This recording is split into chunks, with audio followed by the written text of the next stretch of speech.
And my feeling is that the best thing to do, until you can really pin down why all will be well, would be to advise the elderly and vulnerable to just spend a few weeks staying away from everybody else until we can. It doesn't have to be mandatory, and not everybody will want to do it, but I think that that would be wise until probably Epiphany.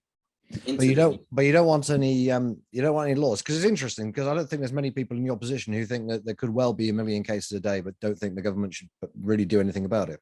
I don't think we need any laws on this occasion, because I think what we're talking about, well, I think a lot of the people who are in my position have much less, they're much more sort of pro-doctor than I am. I mean, my point of view would be, if the NHS ends up with 5,000 hospitalizations a day for a week, and they have to cope with that, they have to cope with that. And we have some busy doctors. You know, if you're a lawyer and you end up having a merger and you have to work all night during the merger, then you work all night during the merger, right? So, and that seems to me to be the same kind of a thing here. Basically, what we're talking about is a week or two when the NHS will be very busy. And of course, it's true that you then end up with people would have their cancer appointments would be delayed, and people who probably waited a long time already because of circumstances to have their hip replaced would be delayed for another couple of weeks. And you know, I've got every sympathy for those people.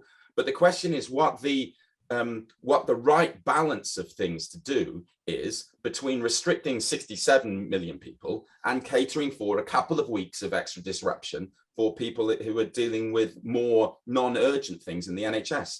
And my view is that if the NHS can cope at the peak, it just has to be, and as I say, a few little minor things like encouraging people to shield should help with squashing that sombrero. If it can cope with the peak, then we should have it cope with the peak. And the fact that it ends up being disrupted at the peak isn't enough. In 2020, it wasn't a question of being disrupted.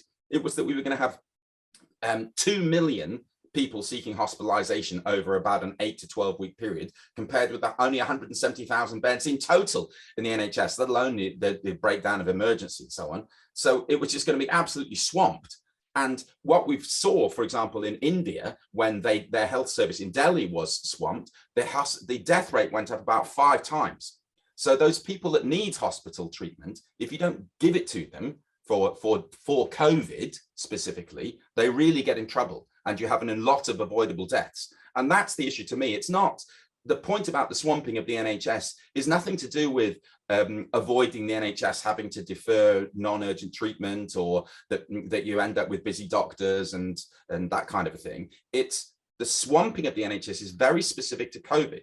It would mean that you had so many COVID cases turning up that you had a lot of COVID people dying completely unnecessarily.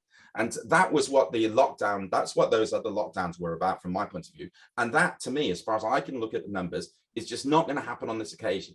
The NHS might come under a lot of pressure, but that shouldn't happen. And if we can just take the edge off a little with things like a little bit of shielding for the elderly and vulnerable for a few weeks, voluntarily, you know, supported with the government delivering things to them and so on, then that should be enough. That's my view on this occasion. Well, if you enjoyed that conversation, why not watch one of these other videos? And while you're here, remember to hit the subscribe button and the notification bell. That way, you'll never miss out on a single IEA broadcast.